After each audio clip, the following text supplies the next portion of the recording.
Welcome to today in front of me Samsung Galaxy Tab A 2021, and I'll show you how to install iPhone keyboard on this device.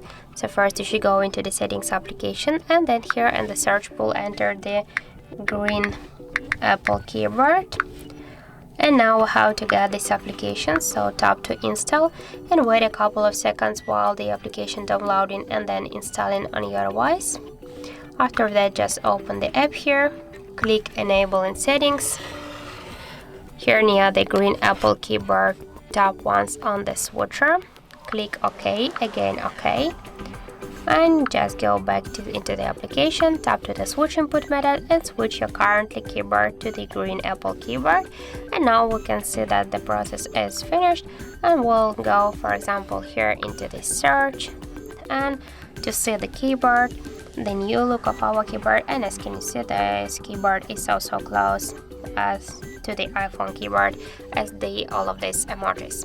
So that's it. Thank you for watching, and if you found this video helpful, don't forget to leave a like, comment and to subscribe our channel.